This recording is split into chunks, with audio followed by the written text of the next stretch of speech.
Good morning. Good morning, everybody. That was like a shocker. Yeah, totally didn't just fudge up that intro. It's fine. Nah, it's totally fine. It's a Monday. It's absolutely a Monday. Oh my god. It's totally Monday. Oh my god. How are you this morning, sweetheart? I'm doing great. I'm fine. It's Good. had a crazy weekend, and now it's Monday. Exactly. Yeah, you did the 12-hour live stream with Loki and the gang, right? For the DC. Yes. Yeah. Fan It was awesome. event. Yeah. That's cool. Not me. I watched college football. Oh, it's that time of year again. I was so happy. Yes, I look like an overgrown UT football cheerleader. Sorry, not sorry. Yeah, I don't think you're going to be getting any complaints for that. No, before anybody in the chat asks, no, I do not have pom-poms. Not burnt orange. Anyway, I do have pom-poms, but not for this outfit.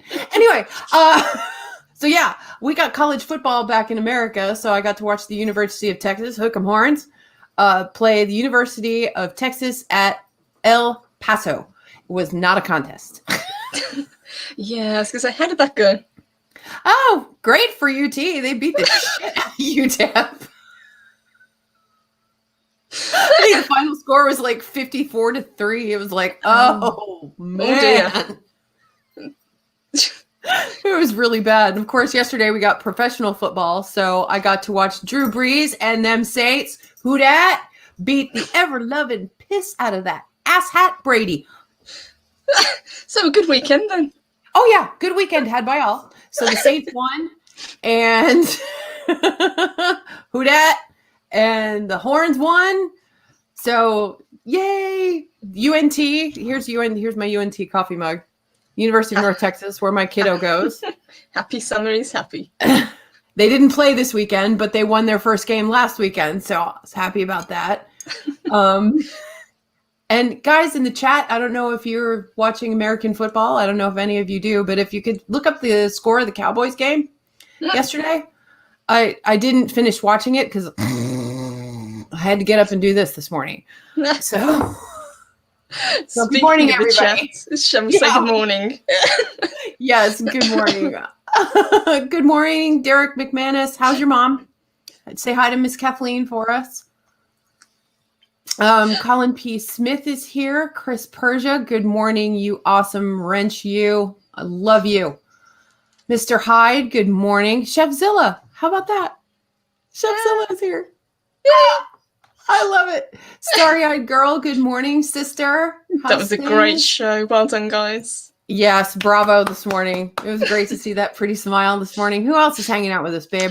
We have got Teller of A. We've got Mark the Infinitely Tired. Good morning, my love. Cooking with Ruthie. Hello, sweetheart. Good morning, Ruthie. We've got Mary's Game Room. Hey, girl. Scroll down. Make sure we haven't missed anyone. I'm scrolling as well. Lots of chat going on this morning. Awesome. Lots of chit-chat. That's great. Psychodwarf 9 is working and lurking. Project Awesome. Storytime. Good morning, Josh. Congratulations on the t-shirt win. Well done. Yeah, I can't believe that. Bravo. What was that? We've got Laurie. Good morning, Laurie. Good morning, girl. What's going on? Been missing you. Who else is hanging? Cobalt and Pudgy is here. Oh, hi, boys. Laurie's boycotting the NFL for some reason. Okay. Oh, dear. Let me know why. I have a feeling I know. But yeah, after the weekend, it was Woke Fest 2020. Oh my God. Parrothead is here. Good morning, Parrothead, and good morning, Myers and Vegas Sin. Good morning, sweetheart. Hey, V. Good morning, sweetheart. And Rambling Canuck and Sit Room. Hello, guys. Good morning. Good morning, guys. So, shall we bring on our awesome guest? We should. Yes. Yes, we should. We have got the man, the myth, the legend himself, Chefzilla. So, where's the awesome guest you guys? No.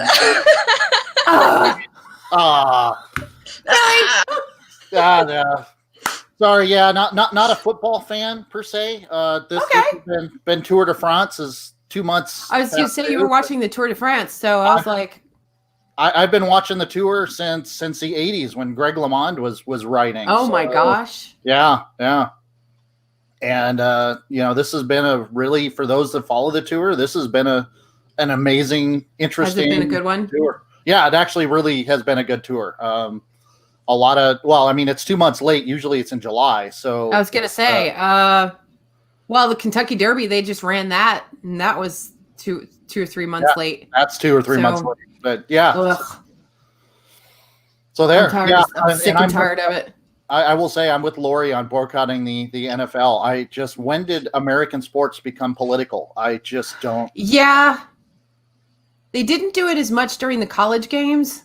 Mm-hmm. But they really, really stuck that knife in during the NFL games. And I'm like, okay, I'm this close to not watching. Yeah. And I've always preferred college games anyway. Of course, being Army, I watched the Army-Navy game ever since I was including that 19-year stretch where Army couldn't win a damn game if you beat them to death. Oh God. Go Navy. Oh, really? Okay. Sorry, I'm the daughter of a Marine. I have to root for Navy. Oh my God. And I'm like, come on, really? Even a broken clock tells the right time twice a day. You can't beat the goats? Oh. Chris, go Navy. Okay, Chris Persia, we're done, dude.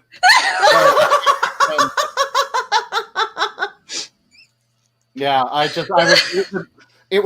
watched religiously every year, and it just got so embarrassing. I'm like, oh God, Patton, Eisenhower, and MacArthur. Oh God, oh dear. Okay, I'm done. I'm out. Chef's been picked on. God damn it! Chat drove off our guest. Oh God. Yeah, bring on that awesome guest because Chef's out. Even Shellback throws down. With Shellback, I would expect it. Yeah, that's true. That's true. Oh my God! You know what? We're not picking Chef this week. We're not picking Chef. Don't get me wrong. I love the Navy. Somebody's got to get our tanks into where we actually make history. But I knew that was coming. Yeah. No, seriously, somebody in the chat, look up the Cowboys game. I need to know if they lost. I am not a Cowboys fan by any stretch of the imagination. I was praying for the LA Rams to win last night, so I can't look it up. So. Hey, thank you, Powerhead. Hey, Powerhead says, "Go Army." We got one! Go Army, beat Navy. Oh, Cow Pie's lost. There you go. Perfect weekend. 2017. That was a good game. Not that I'm a Cowboys fan. I mean, I was a 49ers fan back in the Joe Montana days. Yeah, but I mean, it was like it was so just what was that, the 90s, right? It was like it was always either Dallas or San Francisco against the Buffalo Bills. And they just would absolutely kill them. I mean, they pound them into the ground. Yeah, literally. I felt so bad for Jim Kelly. I mean, it was like it was over in the first quarter, and it's like, oh yeah, we'll watch commercials. Yeah, well, the commercials were the ones only things worth a damn, and now we've got woke commercials, in between our Mercedes and BMW commercials for end of the year. Yeah, but you know what? Budweiser, as much as I can't stand Budweiser, they still put out a damn good commercial. I mean, you can bring out the Clydesdales any day, and I'm good. Sure. Mm-hmm. Oh, sure. And then hit you right in the feels. Oh, yeah, absolutely. Oh, man. Look. Oh, amber waves of grain. Oh. Good morning, boss. Good morning, boss. Great show this morning. Well done. Yeah, bravo. Yeah, I got to give a big shout out. I love seeing Starry, my little sister, having her on screen, and I'm a geek. You can tell, when it comes to Godzilla, I will put my knowledge up against about anybody. But when it comes to Doctor Who, ain't nobody touching Starry. She's forgotten more about that series than I will ever know, and that's the major kudos to see her on. I love it. Awesome. Okay, so Hun, do you like diving deep on the restaurant drama? Oh God, here we go. So fire it up, y'all. all right. So in case you don't know, I was part of an opening team of a new restaurant on Tybee Island. The whole concept was we were going to do something completely different. My menu, my staff, it was all my baby. And we got open. We were open a full week. On Sunday of last week, I had an issue where I had to go home. My family, family came first, and I had a family emergency, so I had to leave. Well, being the first Sunday, the team got hit hard, and I get that. I appreciate that they stood up and traveled on without the captain at the helm, but family first. I don't care. I will be the first person. If you've got a sick dog, you got a sick cat, go home, go be with the family. Jobs come and go, family doesn't.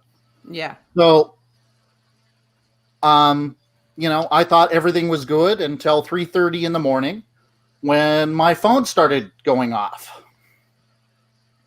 Okay. Noticed that it was my sous chef. Okay. My sous chef started calling me at 3:30 in the morning.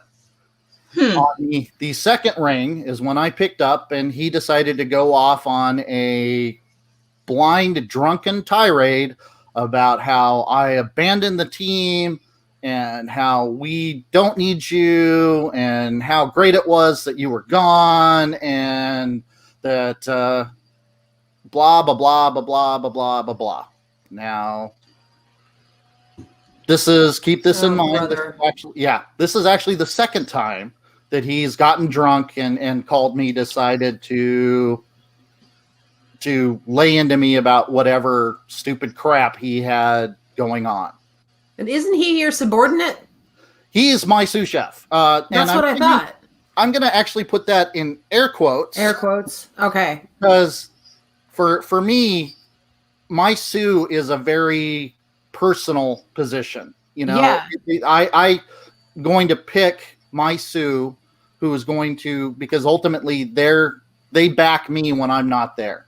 So I need someone that I can trust, that I can work with, that I know is going to make the call that I would make if I'm not on the floor. And generally speaking, it's a marriage between a chef and a sous. I'm going to spend more time with my sous chef than I do my wife. And I need to make sure that this person is going to be the right person for the job. Right. And I accepted him as my sous simply because he was friends with the owners. And I didn't have anybody else to put into that position. Never once did I specifically give him the position, but it just kind of battlefield promotion. Right. We'll roll with it. So after 10 minutes of listening to him get drunk and be stupid, I told him it's 3:30 in the morning. I'm going back to bed. We'll talk about this later. 17 phone calls, 12 voicemails. That's when he decided to stop calling and started texting. Oh, shit. So from 4 to 5:30 a.m., where it was the text tirade, that did everything from literally threaten me to call me out. Sous chef. We have Mary Sous Chef. I love it. So I went, okay, this is unconscionable. I can't work with this. The first time this happened, the owner said, look, you've got the power to fire whoever you want to. You can hire staff as you need to. Kitchen's yours. Yeah. So I wanted, because he is a friend of the owners, I wanted them perfectly aware of what was going on. Okay. Had a conversation with the owners, sent them screenshots of all the voicemails and the phone and the texts. They decided to hold on to him. They came to the conclusion that we could work it together. And I looked at him and I said, you understand he's threatened me and my family, and you want us in a kitchen that's 96 degrees with fire, boiling water, hot grease, and knives, and you guys are okay with this. Oh my God. I said, I'm not going to put myself into this position, so I walked out the door. And Wow. yeah. So, c'est la vie. You know, ultimately it boils down to this. The guys worked every restaurant on the island. This is gonna blow up in their face. Yeah. They're gonna be knocking on my door probably within the next couple of 3 months, because ultimately he didn't have the skill set to maintain the menu. You know, we were doing some stuff that this is like one of my favorite quotes, because I brought it up to him when he decided he didn't need me. I said, well, do you know how to use the sous vide? He says, no, I know how to cook. Oh, okay. So not a chef. Not a chef. So modern cooking technique is not cooking. Okay. Yeah. I mean, yeah, and I totally agree, Starry. Ultimately, you know, the people were, you know, our sales were 60 to 70% food, 30 to 40% alcohol. Okay.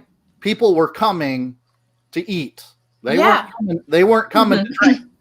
And it was my menu, it was my execution that was putting butts in the seats.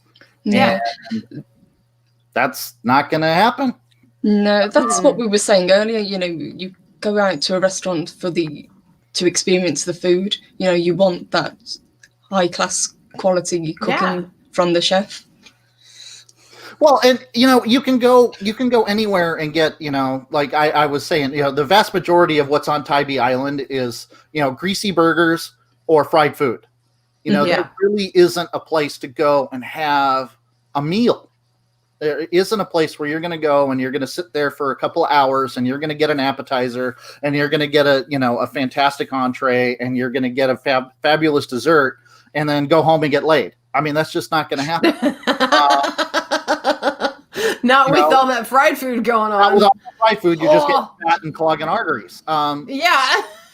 But, you know, and that was when it brought me, you know, when they brought me on board, that was what they wanted. They didn't want the cookie cutter restaurant. They didn't want what anybody else was doing.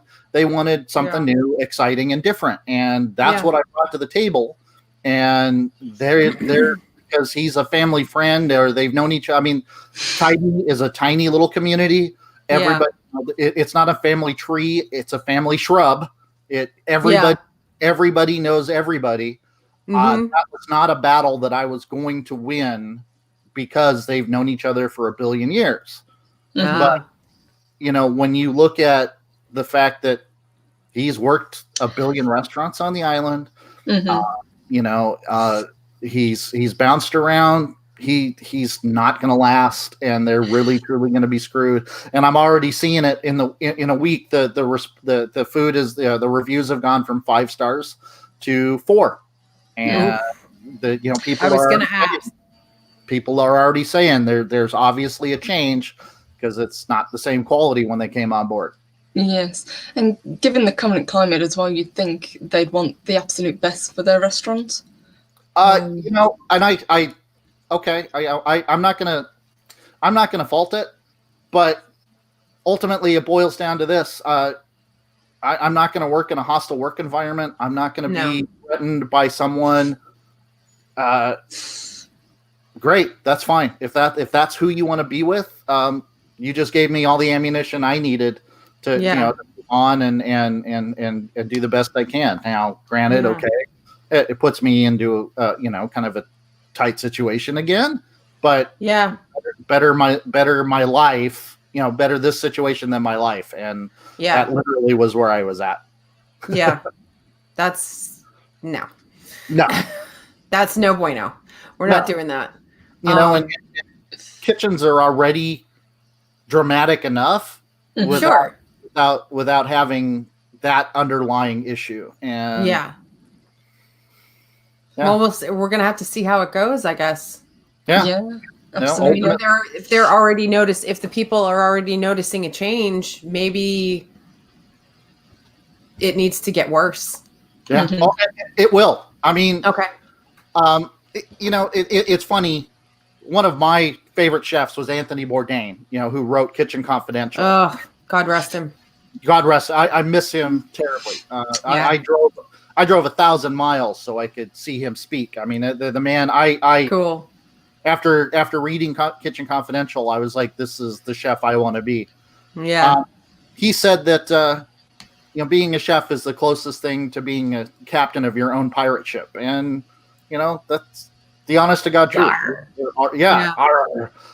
We're antisocial. We can't function in normal society, and I wouldn't have it any other way. But on the same token, we're bad attitudes and violent. And if a person who is willing to threaten someone and has no compulsion letting it be recorded or saved for posterity, that's not a person that I want to deal with. I mean, that's not a person you need in your kitchen. No, that's one. It's one thing if we have a bad service and we get at each other, and then the end of service or the next day we come, hey, shake hands, and look, we move on and roll with it. This is an entirely different animal. This is a situation that would have exploded, and I wasn't going to be there when Nagasaki went off. Holy hell! Yeah. So, yay! I'm back to being unemployed. That part sucks because you worked so goddamn hard. So my last paycheck, and they were paying me hourly, was 77 hours in 1 week, and that was what I was clocked in for.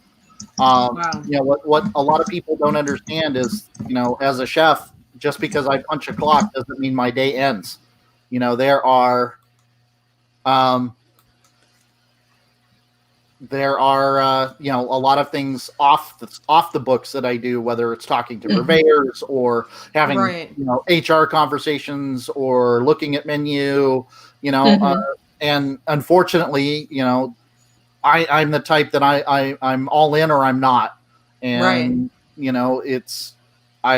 the one who's up at 3:00 in the morning writing down menu ideas or worrying that I ordered the right product, or that's just kind of the person I am. I just have that mentality, and it's cost me a lot having that mentality, and I'm still willing to come to those terms because, man, I put everything into this. I mean, this was an you really did. thing. Yeah, and you guys know, we talked about it. We've chatted about it. I literally put all of who I am into this, and it's kind of like it kills me that hey, by the way, thanks. We want the psycho who got kicked out of the Marine Corps to he can be there along with you. Oh yeah, he got kicked out of the Corps. So he decided to criticize my service during his drunken tirade, and he got kicked out of the Marine Corps for failure to adapt. But this is a guy. Are you kidding me? Nope. And this is the guy who thinks because I was a tanker, that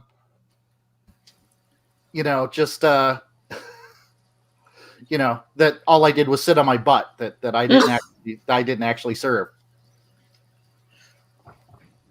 I can't do the thing I wanted to do, but yeah. Yeah. Probably best not. Nope, I'm not going to.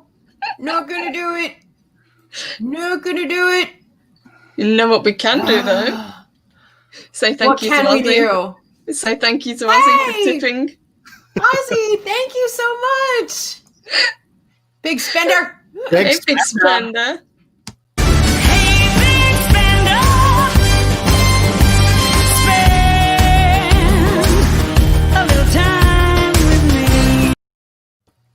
Yikes.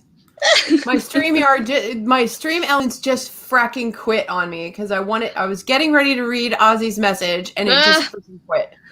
I've had it do that before. Yeah, it just cuts out. It's like, it just died. Don't you love technology? It's so fabulous. It's working my last nerve. Thank you, Ozzy, for the $1 tip. I'm trying to get to your message it's just being in a butthole right now. Let me try, sweetheart. Yeah, you give it a shot. My internet is like. Oh my gosh. Crap. I'm trying to get to it. It's just not working. I got it. Here we go. Okay. Thank you, Ozzy. Ozzy says, Sharon, someone forgot to turn off the bot again. Snort, snort, snort.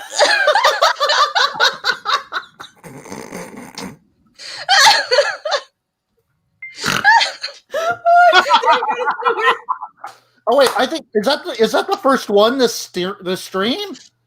I think so. Oh my god, we're 26 minutes and we just got our first snort. Oh my god.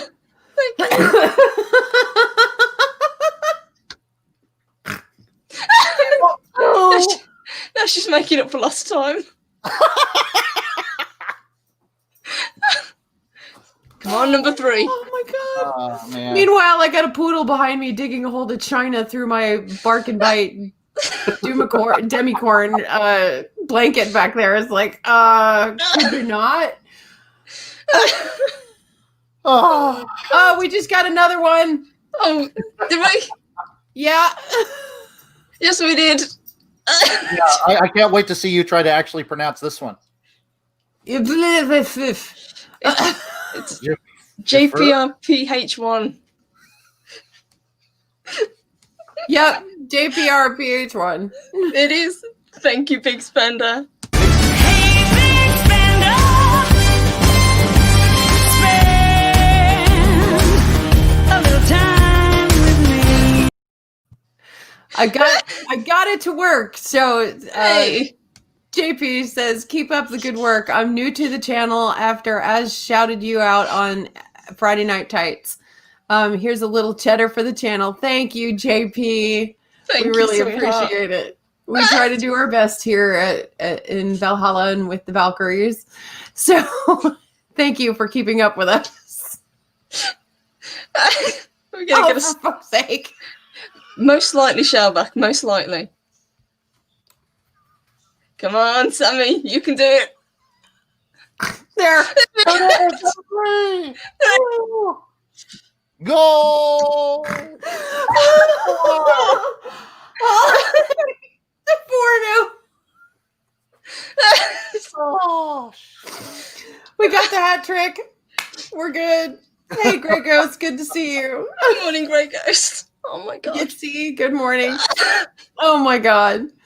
It wouldn't be Rise and Shine with the Valkyries if I didn't snort at least twice during the entire show. Absolutely. Yeah, do you jump up to 4?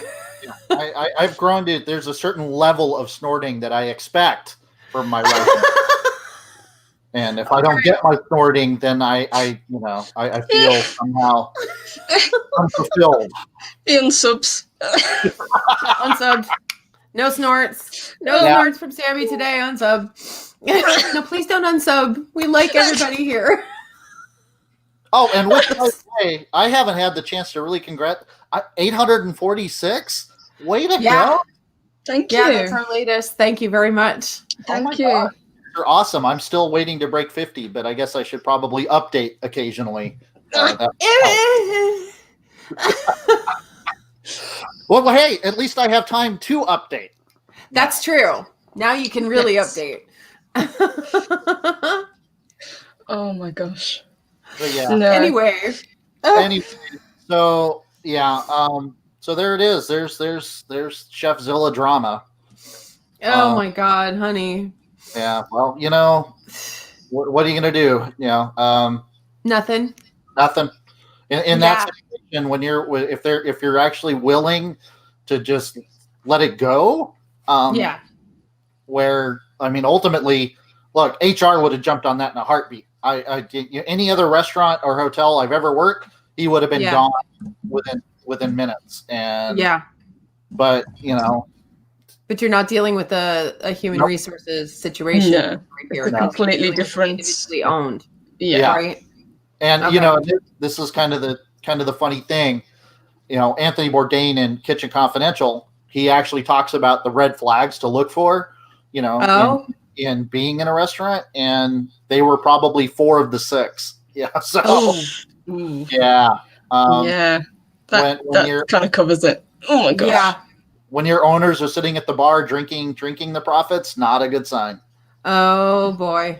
Yeah. Oh, we got another one. Got another one. We got one. So this one can make Sammy snort as well. Thank you, Oh, Big God. Spender. Hey, big spender,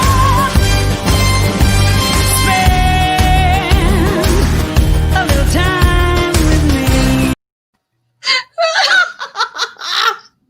You know, and I The count says like, one. Go ahead, babe. I'm sorry.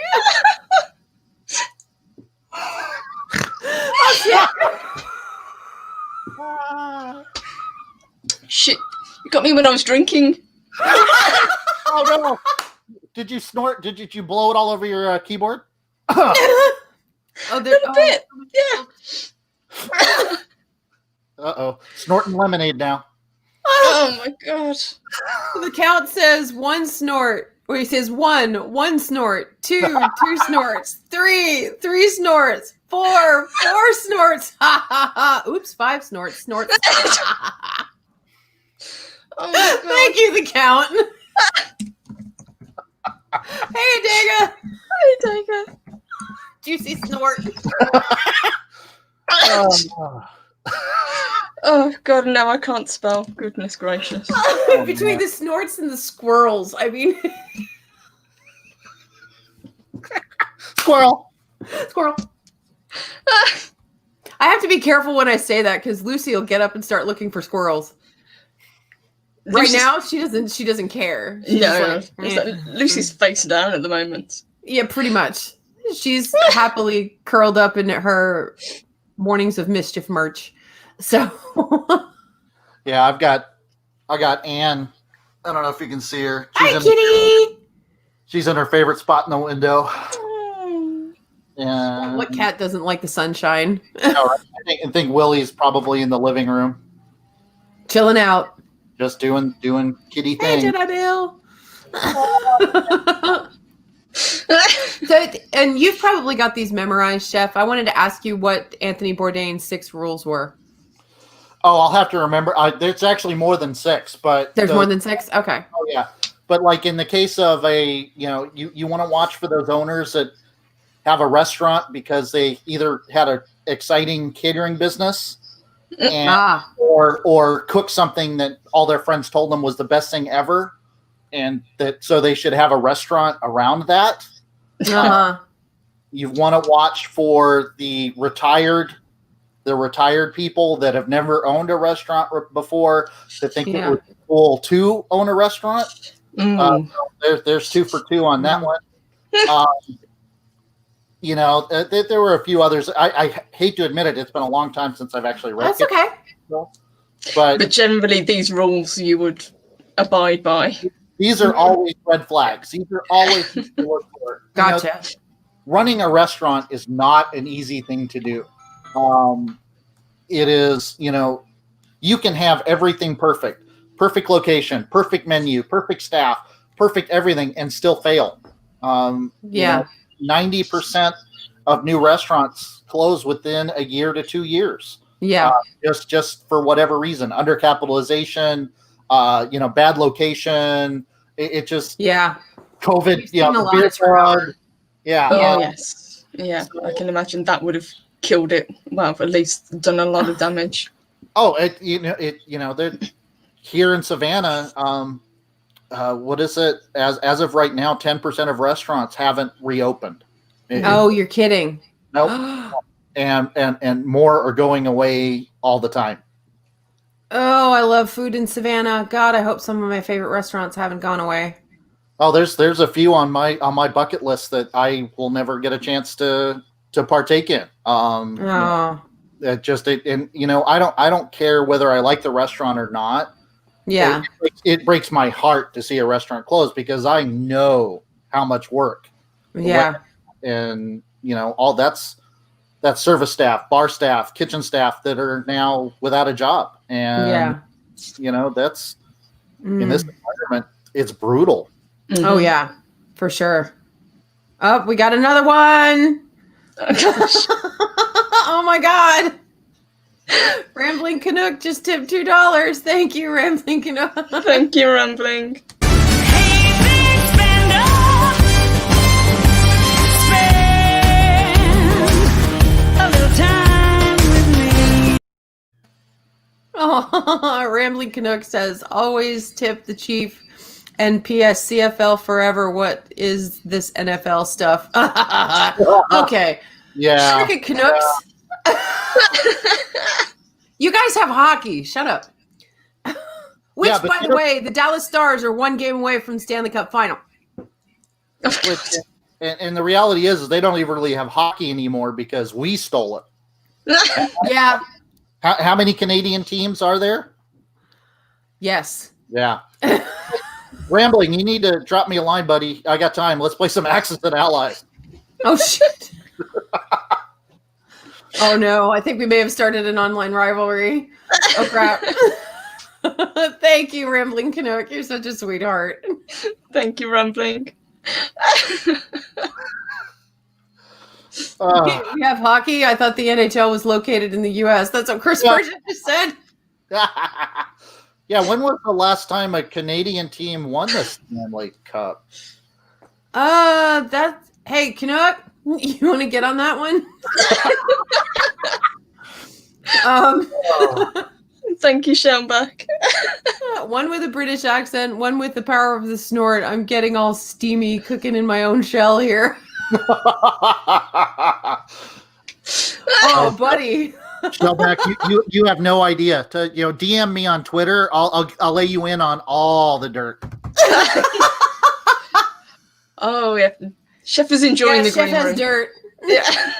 I tell you, Chef has dirt. Yeah, there's no finer green room experience than the green room experience on Rise and Shine with the Valkyries. 2 thumbs up. Oh my god. Yeah, you're not going to be forgetting that anytime soon. I know that. Ever. So much dirt. Ever. Yeah, How is that Team USA versus Team Canada working for you? Blame Canada. Blame Canada. Blame Canada. They're not even a real country anyway. Blame Canada. Poor Canadian. Shit. 5 of 32 are in Canada. Yeah. We're culturally appropriate. We've been culturally appropriating hockey. Yeah, we've been doing that for decades. Oh my god. I'm a Flyers and a Devils fan. Okay, everybody starts throwing shit at me. Go ahead. Yeah, you lost me when you talk hockey. It's like, no. Yeah, Flyers, Devils, Stars. Just about follow American football, but hockey, no. Oh, you would have had a blast watching the Texas game with me over the weekend. We had fish and chips and watched football. It was amazing. Oh man, you know what? Fish and chips wrapped in newspaper, the greatest thing in the world. Oh.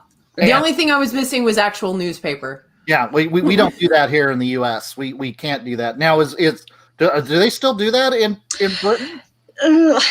Not very often anymore. Now it's the kind of the white paper in the styrofoam trays. But there's probably some little kind of places in probably Blackpool or somewhere that will still wrap it up in newspaper for you. You pick it up and it's like. I tell you, there was nothing better than late night, 2, 3 o'clock in the morning at a local chip shop when I was in England. Oh God. Oh, you're making me hungry. It fills a hole. Yeah. It's either chips or a really big kebab because we do huge, massive kebabs. See, I wasn't in my God. shop, but I had quite learned the greatness that is the kebab, and there are a lot of things that it's like I didn't get the opportunity to enjoy because I didn't know what to enjoy at that point. My beginning of my culinary career, like. Now, God, go to a restaurant and have bone marrow. It's like the greatest thing on the planet. I had that opportunity when I was in France, and I'm like, why am I going to eat that crap? Ew, no. Oh, now I'm like, oh God, bone marrow. Just Just roast that shit off and give me a spoon and pig and slop right there. So I've got to ask, as a chef, what is your go-to meal? If you could just cook one thing, what would it be? Oh God! And I'm putting you on the spot a little bit. Oh man, and I get asked that question all the time, and it's such a horrible question to answer because, so if I go out to eat, there are certain things that I'm looking for. I will be the first to admit that, good Indian is my absolute favorite cuisine on the planet. Goat, awesome. A goat curry is heaven. Absolute yum. heaven. If I were to cook, if there were only one thing I could cook forever, man, it's got to be anything. Shit. That's a tough call because it's like the other night, I defrosted some chicken legs and did a pseudo coq au vin. Love coq au vin. Yeah, steered them off, hit them with some beef, deglazed with red wine, reduced. Oh yeah, and I let them soak down, braise down for 6 hours. Mm-hmm. Shredded the meat, and we did coq au vin tacos. Oh God, that sounds good. Oh yes. Yeah. Right now, I've got a bison tri-tip that I'm going to be doing for dinner tonight. Road trip. Yeah, we're all heading over to Chef's place. But I mean, the one thing that I will always love to cook is smoked. Anything smoked. Yeah. Low and slow. Brisket, pulled pork, pork shoulder, ribs, salmon, which is really frustrating because the apartment where I'm at, we aren't allowed to have smokers or grills. I hate that.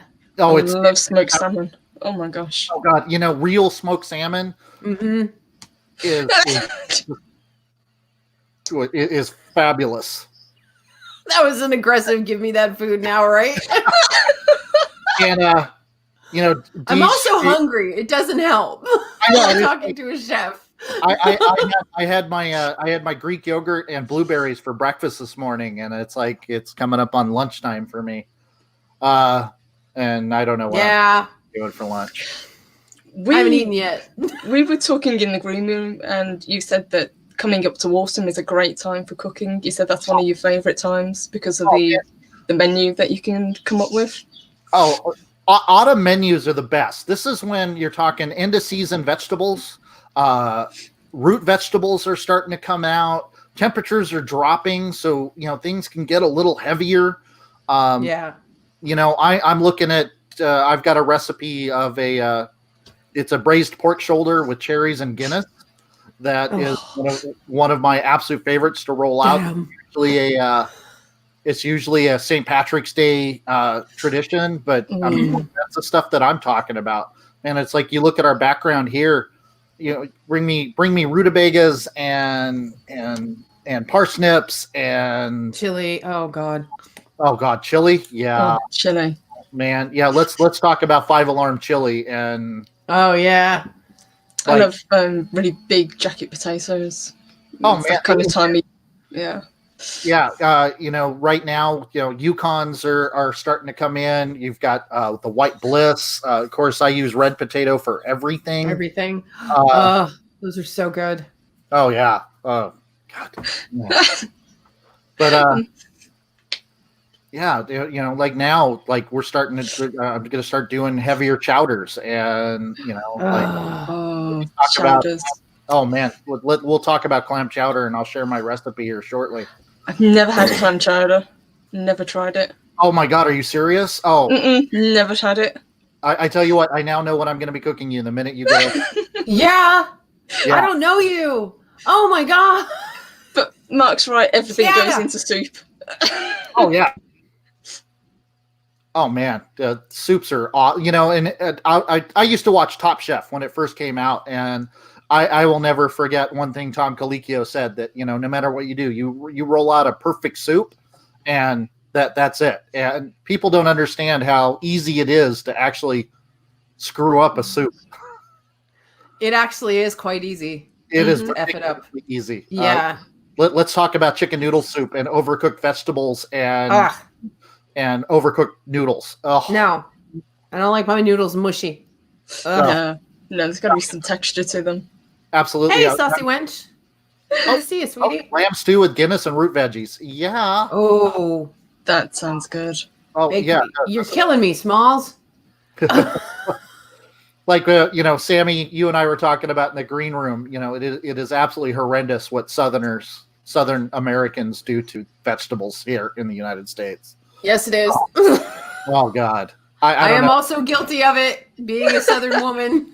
Oh, man. These green beans have been cooking for 6 hours. Cook them more. Yep. And just add bacon. Yeah, and add bacon. It's funny. There's one vitamin left. Gotta get it. Yeah. Kill it. There's some Murder it.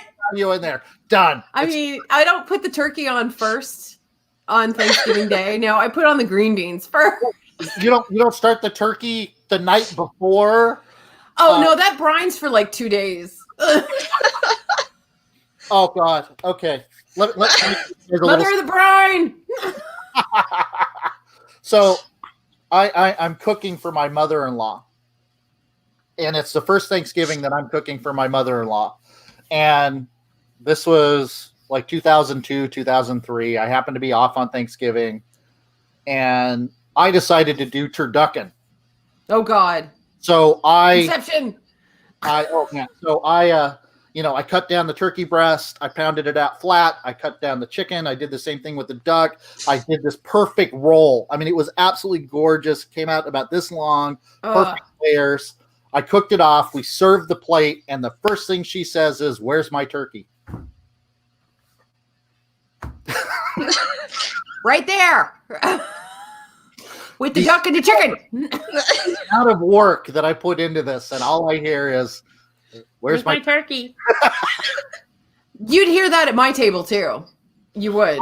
Yeah, well, you got to play to your crowd. I thought I was like being, I'll show you. You should have said it's back at Walmart in the freezer. Yeah. Yeah. But yeah, brining turkey, that is the only way to go. I brine mine for 2 days, and then and then cook it off in the oven. But yeah, I never understood this. Like, my grandfather always cooked our Thanksgiving turkey. Now we always had dinner in the afternoon, 3, 4 o'clock. Same. He'd have the turkey in at 5 o'clock in the morning. Yeah. It was later on, as I became a chef, that I went, "What the holy hell?" Yes, that's how my mum taught me how to do Christmas dinner. Yeah, cook it slow, but keep it on a low heat. Oh, no, this wasn't even that. This was 350, 375. Oh, gosh. In the Holy oven. hell, how dry was that bird? You knew he was cooking it because you'd see when you drove up, all the windows were fogged up because 85 degrees in the house because the oven had been at 375 for 12 hours. Holy shit. Oh, God. It was like gravy. Go. I was going to say, was it like that scene in Christmas Vacation where Clark cuts the turkey and it just... Everybody's... It's like jerky. Yeah. It literally it was turkey jerky. Gross. It was turkey jerky. And I tell people, no, you cook. It literally was like Christmas Vacation. We're all around the table, and he'd be so proud of it, and the thing would just explode. Oh my God. Ribs and gumbo? Oh, yes. Oh. Yeah, I may be changing my menu this year. Mark and I need to have a chat because his idea of gumbo isn't. Maybe that's some Mobile thing, but his recipe of gumbo, yeah, we got to talk about that, pal. And the dangers with you with this brining of the turkey. Yeah, right. And so a brine, your basic brine is water, vinegar, salt, sugar. Yeah. And what it does to turkey is heaven, absolute heaven. if you cook it right. You've got to brine. You brine it for a couple of days. You pull it out of the brine overnight. Let it drip dry. Yep. Throw that thing in the oven at about 325. You're cooking 10 minutes per pound. So on a 20-pound turkey, you're looking 3-hour cook time. 3 hours. Yeah. And oh man, that will be. You pull that thing out of the oven for 15 minutes to 20 minutes. Let it rest while you're fixing your gravy. Yeah. And yeah, that is slap your mama good. It is. That's definitely a southern thing. I've never brined a turkey. We baste the turkey, but we've never brined it. And Mark, I am not a northerner. You can bite me. I am from the West Coast, pal. I am not a northerner. Oh my God, I love it. Here we go. Shots fired. I've cooked in the north, but I am not a northerner. I'm from the West Yankees Coast. cook weird. I was going to ask, is there a big difference between like the north and south in cooking? And Oh yeah. Definitely. Southerners think corn is a vegetable. Yep. We serve it with everything. Oh God, give me some of those veg. I only see corn on the plate. Yes, that's vegetable. Really, I mean, one of the big differences, when we talk about regional cuisines, one of the biggest differences is just how heavy northern versus southern food is. Even southern gravies are not as heavy as northern gravies, but a lot of that's much heavier. Southern cooking. Today we're talking fall weather and it's still 85 degrees. Yep. 96 index. And to answer, sorry, it depends on if I'm doing a brown or a white gravy. Well, so like the gravy that I did for my coq au vin, that was a red wine reduction. When I'm doing turkey, I'm doing white. It depends on the recipe. Yeah, I have a white or it's blonde, a blonde sort of gravy that goes with it, giblet gravy. Oh man, giblet gravy, and that's Gotta thank my mom and my mama for that. So giving dinner at Sammy's house, I'm down. Dinner at Sam's. Yeah, and then I'll do Christmas when I do my prime and when I do my prime rib. That's what I do for Christmas. The only time I do turkey is Thanksgiving, and I will always do turkey on Thanksgiving. I am a turkey fanatic. It's one of my favorite things in the world. I love it, but the only time of year I will ever have it is Thanksgiving. Same. And then I don't eat it any other time. I don't eat it any other time, and Christmas will be usually a ham or a prime rib, just depending on on what I want to do. We do both. We usually have turkey for Christmas, and then Boxing Day it's either ham or a piece of beef or something like that, or salmon occasionally. Ooh, that sounds good. What about the Christmas goose? I thought that's all I was going to say, what about the Christmas goose? Nobody I know likes it. I like goose, but nobody will eat it.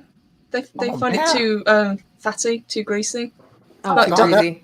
Well, that's why you score it so that the grease comes out and ends up kind of confying your goose while it's cooking. Oh my gosh! Oh, sorry, Lori. Yeah, I forgot. They've got a northerner in the room. She's from Brooklyn, so California style cooking is the best in the world. I wouldn't know. The great thing about California is, used to be, was the access to the produce and meat and vegetables. It used to be that California was the breadbasket of the United States. If you had a tomato, it was coming from California. Unfortunately, due to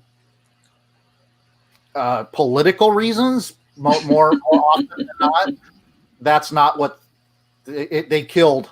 They killed California. I drove through Central Valley once when we moved away from Los Angeles, and it was heartbreaking to see the number of oak trees, or not oak, but walnut and pecan trees. That were dead because they weren't getting watered because they couldn't irrigate the farmland because of the Delta smelt. Oh yeah, I remember that. Miles and miles and miles of nut trees that were dead. It was heartbreaking. That makes me sad. Yeah, it really does. I mean, to be dead honest, I think the best produce I've had in the United States was coming from the Pacific Northwest. The stuff I was getting out of Oregon and Washington was just stellar. We had kick-ass local markets when I was growing up in Pennsylvania. So we had farmers markets everywhere. Farmers markets, yeah. And this is the thing here is like I've got the Forsyth Farmers Market is every Saturday, and oh dear God, man, bison, some of the best beef, some of the best pork. There are guys doing fabulous microgreens, and there's a couple of honey producers that are just doing like literally you could spoon right out of the jar. Yeah, that is just that good. Savannah Bee Company. Actually, and I will tell you, the couple of the places that I've gone will rival Savannah Bee Company. Oh, really? Oh, yeah. And Savannah Bee Company. Oh, man. They're good. They're fabulous. Last time I was in Savannah, I went home with yeah. Well, and what is it? Like Neiman Marcus does gift baskets with Savannah Bee. Yeah. They ship worldwide now. Yep. We can get some here in our local Whole Foods. Yeah, I was about to say Whole Foods actually distributes it now. Mm-hmm. They're doing fantastic product. I have to say that I love that a lot of these skills that were dying are coming back. We're getting beekeepers, and we're getting small micro gardens that are just stellar. Mm-hmm. Starry-eyed girl had a question about pigs in a blanket. That's a thing in the UK. Yeah, there we go. Pigs in blanket for the holidays. Yes, yeah, for Christmas dinner. Yeah. Now wait a minute. Okay, so now wait a second.